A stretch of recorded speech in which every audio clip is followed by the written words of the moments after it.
സാധാരണയായി കണ്ടുവരുന്ന ഒരു ഭാഷാപ്രയോഗ വൈകല്യത്തെക്കുറിച്ചാണ് ഇന്ന് ചർച്ച ചെയ്യുന്നത്. അവനവൻ ചെയ്യുന്ന പ്രവൃത്തിയുടെ ഫലം അവനവൻ അനുഭവിച്ചേ തീരൂ. ഇക്കാര്യത്തിൽ ഞാൻ വിചാരിച്ചാൽ ഒരു നിവർത്തിയുമില്ല എന്നൊക്കെ പറഞ്ഞു കേൾക്കാറുണ്ട്. ഇവിടെ ശ്രദ്ധിക്കേണ്ട ഒരു കാര്യം, ഈ രണ്ട് വാചകങ്ങളിലും നമ്മൾ കേട്ട രണ്ട് പദങ്ങളാണ്, ഒന്ന് പ്രവൃത്തിയും ഒന്ന് നിവർത്തിയും. പക്ഷേ ഇത് രണ്ടും തെറ്റാണ്.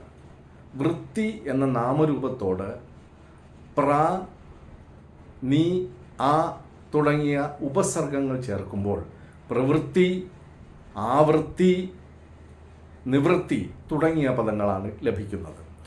അത് ക്രിയാപദമാകുമ്പോഴേക്കും പ്രവർത്തിക്കുക, നിവർത്തിക്കുക, ആവർത്തിക്കുക എന്നിങ്ങനെ മാറും. പക്ഷേ ഇത് തിരിച്ചറിയാതെ നമ്മൾ സംസാരത്തിലും എഴുത്തിലും, ഇപ്പം നേരത്തെ ഉദാഹരണത്തിൽ സൂചിപ്പിച്ചതുപോലെ അവനവൻ ചെയ്യുന്ന പ്രവൃത്തിയുടെ ഫലം എന്നിങ്ങനെ ഉപയോഗിക്കാറുണ്ട്.